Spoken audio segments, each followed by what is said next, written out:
યુવાને મગર પર બેસી જડબું પકડ્યું। વડોદરામાં રાતે 3:30 વાગ્યે 6 ફૂટનો ખૂંખાર મગર ઘસી આવ્યો। વડોદરામાં ભારે વરસાદથી વિશ્વામિત્રી નદી બે કાંઠે વહેતી થઈ ગઈ છે। આથી નદીમાં વસવાટ કરતા મગરો શહેરમાં ઘૂસી રહ્યા છે।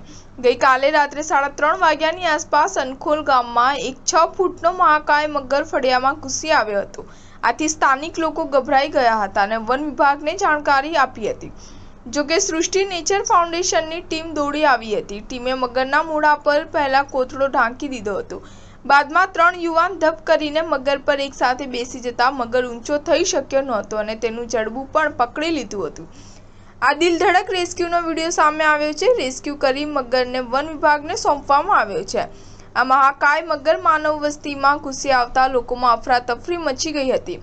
જોકે આ બાબતની જાણ રેસ્ક્યુ ટીમ અને વન વિભાગને થતાં તાત્કાલિક ઘટના સ્થળે પહોંચી મહાકાય મગરને રેસ્ક્યુ કર્યું હતું।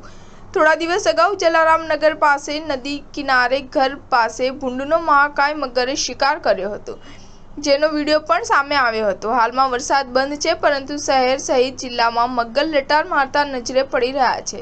સાથે સાપ જેવા વન્યજીવો પણ બહાર નીકળતા જોવા મળી રહ્યા છે। ગતરોજ વડોદરાના બિલ ગામમાં મહાકાય મગરનું રેસ્ક્યુ કરવામાં આવ્યું હતું। સાથે શહેરના સમાસાવલી રોડ પર આવેલા અજીતા નગરમાંથી વાઇલ્ડ લાઇફ રેસ્ક્યુ ટીમે પણ 3 ફૂટના મગરનું રેસ્ક્યુ કર્યું હતું। વર્ષ 1960માં વિશ્વામિત્રી નદીમાં 50 મગરો હતા। જોકે આજે વિશ્વામિત્રી નદીમાં 441 જેટલા મગરો છે।